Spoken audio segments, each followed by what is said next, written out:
Hello everyone. The topic that we are going to discuss is business communication, and we'll be starting with the very basics. What is a letter? The Oxford English Dictionary defines letter as any written or printed message that is put in an envelope and is sent to a person or an organization. Now yes, I was interested in telling you the definition of this thing letter, but I was also very interested in talking about the pronunciation of this word, envelope. How do we pronounce it? Is it envelope or is it envelope? If you've been watching a lot of award shows recently, you will say it's envelope. I'll give you the answer, and the answer is envelope. Why is it that people pronounce it as envelope? Now kindly remember that in English there can be up to 3 or 4 pronunciations of any word. Envelope is the first pronunciation, envelope is the second one. Now comes the question that what is the meaning of first pronunciation and second pronunciation? First pronunciation refers to the fact that maximum number of people in the world use this particular pronunciation. So majority of the people in the world pronounce the word as envelope, and comparatively less number of people pronounce it as envelope. So it is the second pronunciation.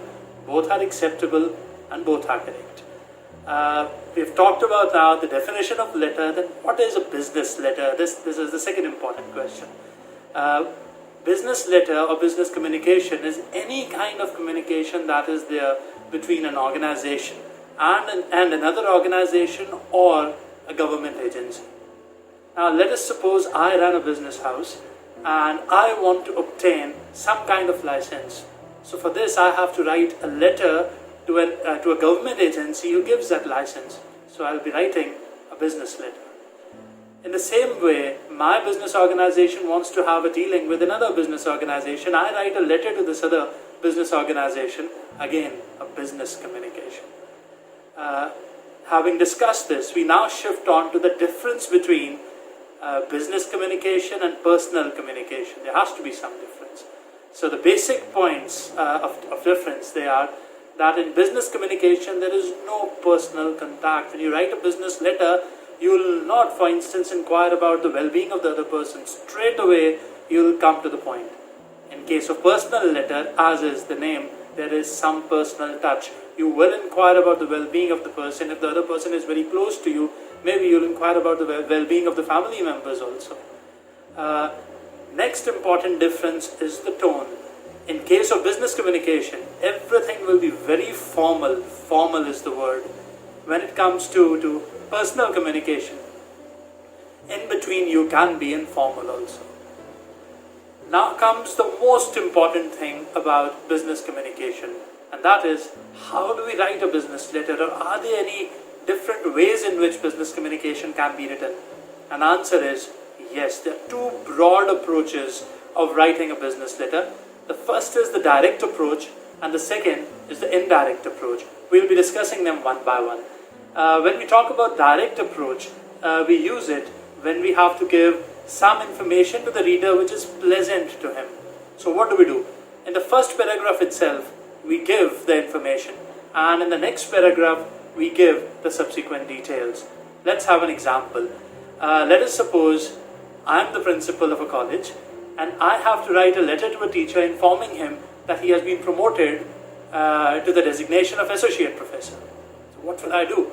I'll write this letter and I'll opt for a direct approach wherein I'll write, it gives me immense happiness to inform you that you have been promoted to the designation of associate professor.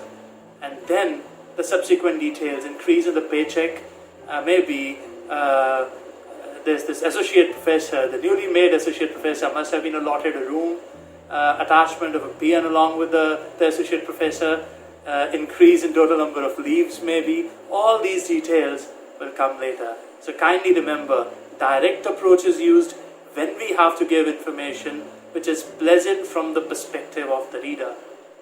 Now we shift on to the indirect approach. If you keep in mind the definition of direct approach, making a guess about indirect approach would be very easy. We opt for indirect approach when we have to give some information to the reader which is not pleasant for him. So what do we do in this kind of approach? In the first paragraph, we prepare the ground for news to follow. Second paragraph gives the news, and the third paragraph tries to lessen the impact of bad news. So let's have an example. Let us suppose I am the buyer and you are the supplier. I place some order and you agree that you will supply that product to me within 10 days. Now, after 10 days, you write a letter to me informing me that because of some reason, you cannot supply the product and you need more time to supply the product. Now, what do? Either I give you permission or I do not give you the permission. In this case, let us assume I cannot give you the permission to deliver the product in say 5 or 10 more days.